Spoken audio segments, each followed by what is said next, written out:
बोतल में कहानी सुनाते हैं, ठीक है। अगली बार शुरू करेंगे तो एक कहानी सुनेंगे। कहानी क्या है, किसी को कम मत समझो। सुनो, एक कहानी क्या है, एक बहुत बड़ा आदमी रहता है ना, तो वो गाँव जाता है और गाँव के पास बहुत जमीन उसने खरीदी है, वो कार से जाता है, ठीक है। कार से जा रहा है, उसको रास्ते में एक नदी मिलती है। अब क्या है ना कि जिस जगह उसको जाना रहता है, अगर वो कार से जाता है तो घूम के जाना पड़ेगा उसको, और उसको 8 घंटा टाइम लगेगा, 8 घंटा। लेकिन अगर वो नदी से पार होता है एक नाव से या पुल से भी, उसको सिर्फ आधा घंटा टाइम लगेगा, ठीक है। तो क्या कहता है कि चलो आए 8 घंटा टाइम करें, जो आज हम नाव से पार हो जाता है। तो नाव से गया, तो नाव वाले के साथ बैठा, रास्ते में जब नदी पार कर रहा था, वो रास्ते में उससे बात करते हुए जा रहा था। जानते हो तुम्हारे नाव में कौन बैठा है, ऐसे बोलता है।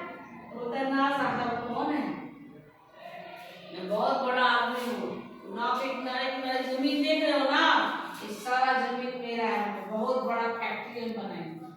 तो बोला ठीक है, फैक्ट्री बनाएंगे तो क्या होगा, तो बोला क्या, उसी फैक्ट्री बनाएंगे उसमें ना मिनरल वाटर बनेगा, मिनरल वाटर। तुम पढ़ते नहीं हो, मेरे पेपर में हमेशा न्यूज में आता है ना साहब पढ़ा लिखा नहीं है। क्या तुम पढ़े लिखे भी नहीं हो, कैसे व्यक्ति हो तुम, तुम्हारा जीवन तो बेकार है, ठीक है, ऐसे बोल रहा है। तो कुछ नहीं, चुपचाप हो गया नाव वाला, बोल रहा नाव चला रहा है। फिर आगे बोला, जानते हो जमीन सब मेरी है ना, इस जमीन पे बहुत बड़ा फैक्ट्री में बनाऊंगा। अच्छी बात है, तो जानते हो उस फैक्ट्री में क्या बनेगा, क्या तो बोतल में पानी बिकता है ना, बोतल में वही पानी बेचूंगा मैं। शहरों में लोग बोतल में पानी खरीदते हैं, कभी शहर गए हो, तो बोलता है नहीं साहब मैं कहाँ, गरीब आदमी, मेरे पास इतने पैसे नहीं हैं। क्या तुम शहर में नहीं गए हो, कैसा आदमी हो तुम, तुम्हारा जीवन तो एकदम बेकार है।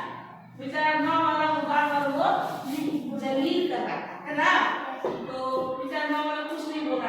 अब अचानक क्या हुआ, जब नदी के बीच में नाव आई, तो शायद नाव किसी चीज से टकराई और नाव में शायद थोड़ा छेद हो गया, तो नाव जैसे डोलने लगी।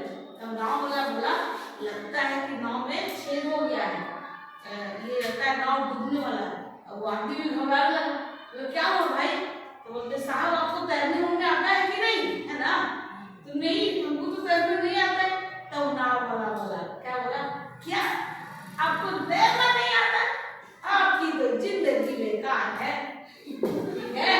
तब नाव वाला, तब आदमी को उससे अपनी गलती का एहसास हुआ, तो उसने कहा कि देखो भाई जो लेना चाहते हैं बहुत पैसा है, पर मेरी जान बचा लो, है ना।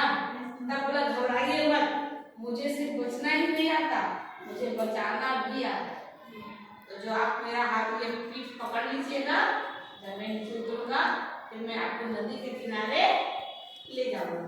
वही हुआ, उस नाव वाले ने नाव से छलांग लगाई, अब उस व्यक्ति को भी अपने पीठ को बोला पकड़ लेना, और उसके बाद उसको एक हाथ से तैर के उस आदमी को भी बांध लगाया और उसकी जान बच गई।